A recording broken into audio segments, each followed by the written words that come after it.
I spoke recently with another mom, and it was basically like, a lot of times when people from the outside think about my brother, I think they think of him as like GI Joe action figure, prim and proper.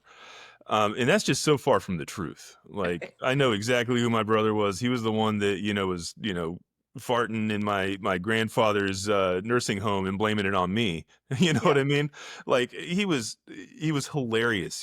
I would laugh all the time. So I don't like necessarily that all of my memories that or the memories that other people put out of him are so proper, because that's just Yeah. not. He was a real person. He was more than just a Marine, and You're I right. really strive to make sure that that is seen by everybody in general.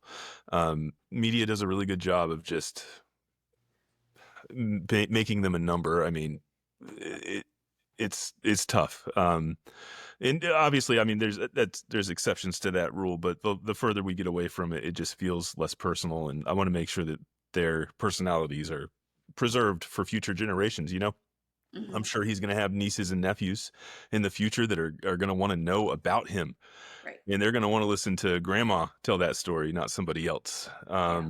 And I think there's a lot of value in that news companies aren't going to necessarily be able to compete with on. Is there any other stories you'd like to share with us on? So Oh, you said your brother was a Keiko, or maybe I watched that, but what was yes, his MOS? he was infantry. Okay. Yep, he was an infantry officer, and then was actually at a Connecticut Reserve Unit, training a reserve unit, and volunteered to go back over in 2006. So he didn't even have to go, but the kind of person he was. So, Yeah. Yeah. uh, very common theme through a lot of these stories. These are the best of the best, and like you said, only the good die young. So, Yep. any other stories you'd like to share with me today?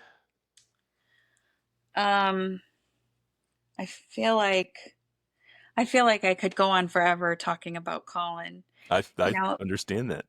And he I like to tell everybody too. I'm open to everybody coming back later. If you ever find yourself, I live in a beautiful location in Florida called Satellite Beach. I get to see rocket launches and stuff from my I'm in driveway. Orlando. Are We you could have really? done this in person. No shit. Well, I interviewed another Gold Star too. So, well, that's cool. If you Yeah. ever get a chance to come by, then I'd love to do it in person at some point. Okay. Um, and we have more, it's easier to connect in person, but there's so many stories to share. We can't just break this Yeah. down in 45 minutes and say that Right. was that was the life. And well, that's cool. I should have asked you where you were before, I guess, but Yeah. That's funny. You know what I did want to mention about when we brought Colin home.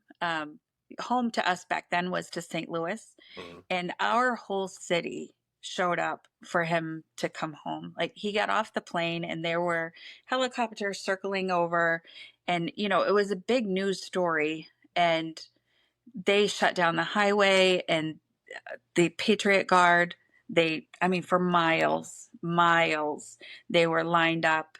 And we had the biggest procession. People were on the side of the road waving their flags. His swim team, when he was in high school, like actually from the time he was a little guy, he was on like the summer swim team. And so we would see like their signs on the side of the road. And his baseball friends, they were there. I mean, the whole city showed up to welcome him home. And I just felt so overwhelmed and so thankful for our city for showing up. When somebody first mentioned it, that, we could have the Patriot Guard riders, I was like, thank you for the information, but that just seems like a bit much. Colin wasn't one to draw attention to himself. They had a quiet, private wedding on the beach. He never wanted to have a graduation party or a going away party. Like, he just wasn't all about the spotlight. And so the fact that this was his, funeral procession, it was insane. But somebody said this will be really good. It'll be healing for you. And it was, because at the time I felt so alone. Like, I'm hurting. I'm the only one, outside of our family. Mhm. But his death affected so many people, and I saw news interviews where people kept their kids home from school and they talked about how important it was to, see him come home, and I just so appreciated that. I appreciated all of the support that we had at the time. So, I do remember the Patriot Guards coming through with my brother too. We had the same experience. People, thousands of people lining the streets, had helicopters flying over our house, and you're just like, that to me was just so much. Uh, that was also the moment my dad took. I very vividly remember this. Like right after my brother's casket passed by my house, my dad went and took our blue star magnet off of our car and replaced it with a gold star one. yeah. And that was the first time I found out what that actually meant. I had no idea until they changed it, and I was like, what did we do that for?" Yeah. Well, I'm so glad that you're trying to bring attention to this because when we were in Hawaii last week, somebody asked me, like, what is this group? Who are you with? Because we had special treatment. We had gone to Pearl Harbor and we had special treatment. And at a restaurant, we were recognized by somebody who was also there. And I said, well, we're Gold Star families. And she said, wow, you're so lucky. And I was like, ma'am, my son is dead. So many people don't understand it. I was going to mention They just something. don't know. And I felt bad for it was so inappropriate for me to be like, my son is dead, but I get it though. There's no good way to drop it to them. You know what I yeah, mean? They're gonna feel bad regardless. I The know. the best no, you're fine. You are trust me, the amount of times I have done that to people is my wife can attest. Every single time somebody asks, "Are you a veteran?" I say, "No, I'm a Gold Star sibling." And then they look at me and they say, "Congratulations." And then I fill them in on it and make them feel like shit. But look, Yeah. I'm not trying to make them feel bad necessarily, but also No. there should be awareness. I mean, the fact that it is still so unknown to Yeah. the vast majority of people Right. is just mind-boggling to me. And it's because right now we're in a relative time of peace. It's Yeah. nobody's thinking about it, but who knows when the hell that could change. I could go on and on again. Yeah. Yeah. But I think it's important to bring awareness to it, even if it's not even just us. But I think all of the Gold Star families, like we all deserve people to at least know that when we say we're a Gold Star family, that you don't tell me congratulations. Yep, I think that's a bare minimum. Yeah.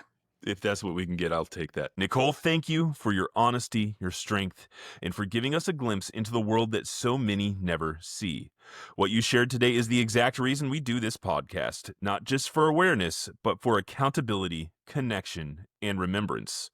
If you've been moved by this episode, I encourage you to say Colin's name, share his story, follow Nicole's lead, and speak a little louder on behalf of those who can't. And if you're a Gold Star family listening, this space is for you. Your story matters here. And now, as we always do, we raise a glass to Colin. To Colin, who lit up rooms with inappropriate jokes, who outran teammates in the outfield, and who carried more than just his own weight into the fight. You were a Recon Marine, part of an elite few, but you were also a big brother, a husband, and a soon-to-be father. And that's the part that rips through us. You were doing what you loved, but you shouldn't have had to do it with faulty comms, broken rescue boats, and last-minute mission changes. Your mom said it best. You never had a chance that day, but you deserved one. And so here's to you, Colin. We honor you by remembering the jokes, the chaos, the passion, and the people you loved most. We honor you by refusing to accept silence as closure, by demanding better for your brothers in arms and for every Marine that follows in your bootsteps. You are not forgotten. You are not a number. You are not just training. We say your name, we carry your story, and we fight like hell to make sure your legacy isn't lost in bureaucracy.